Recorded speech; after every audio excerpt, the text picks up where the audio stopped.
Never trust someone who wishes you a happy birthday after you've blown out the candles. Hello, I'm Jason. I never believed in superstitions. Or at least, I didn't used to. That was until the night of my birthday. The night I learned that some things aren't just coincidences, and some messages aren't meant for you to read. It all started like any other birthday.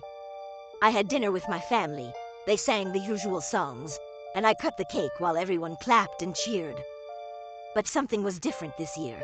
It wasn't the cake or the gifts, or even the awkward silence from some of my relatives. No, it was a text message. It came just as I blew out the candles. The room was warm, the smell of chocolate cake still hanging in the air, and the lights flickered slightly as I stared at my phone. A new message popped up from an unknown number. Happy birthday. That was it. No name, no emoji, just those cold, dead words. I remember staring at the message for a long time. Something about it sending a cold shiver down my spine. It didn't feel like a greeting. It felt like a warning. But I shrugged it off, thinking it was probably just some prankster, or maybe one of my friends who changed their number. As I set my phone down, I noticed the room felt quieter. Too quiet.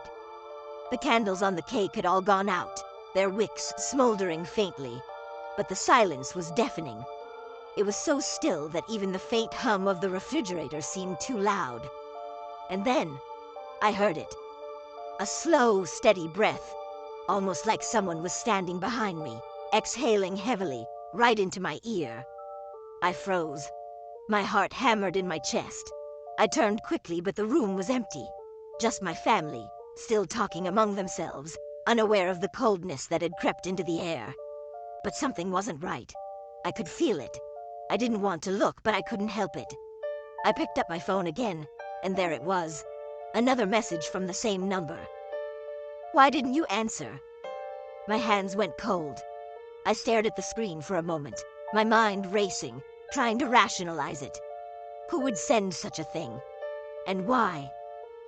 As I looked at the text, something else caught my eye. The phone's reflection in the dark window across the room. It was wrong. I saw a shadow, flickering.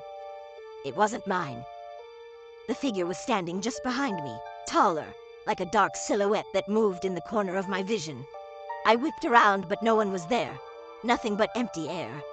The shadow vanished the instant I turned my back. I felt my stomach twist. Just the lights playing tricks, I whispered to myself, though I didn't believe it.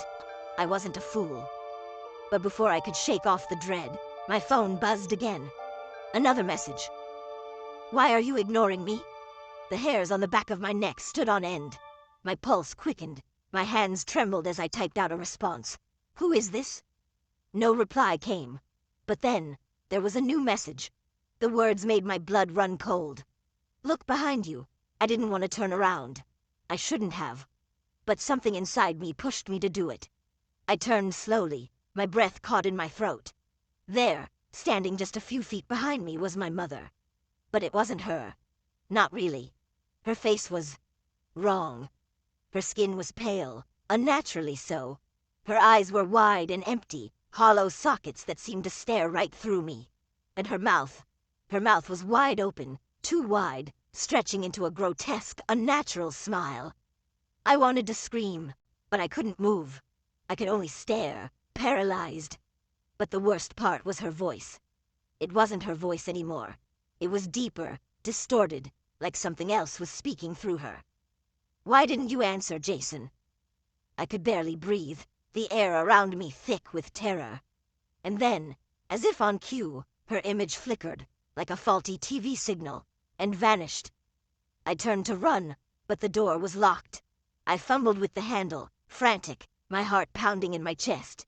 But my phone buzzed again. Why don't you answer me? I've been waiting, Jason. I looked at the screen and saw her face. No, it, smiling back at me through the phone, its mouth twisted beyond recognition, the same dead eyes staring into mine. But this wasn't a picture. It wasn't even a video. It was her. It, in real time, standing just outside my window. I stumbled backward, my breath short and ragged. The room was spinning. I could hear the voice again, echoing in my head, repeating the same words over and over. Happy birthday, Jason. The last thing I remember is hearing the glass shatter, something breaking through the window. The last thing I saw was her, standing in the frame, the same twisted smile still stretching across her face, her eyes locked onto mine. The room went dark. I woke up later in the hospital, but I wasn't alone. When I looked at the empty chair beside me, I could have sworn I saw someone sitting there. I couldn't move. My mouth was dry. The voice came again, in that same cold, distant tone. Happy birthday, Jason. And that's when I realized, it never stops. It never ends. So listen closely. Never trust anyone who wishes you a happy birthday after you've blown out the candles.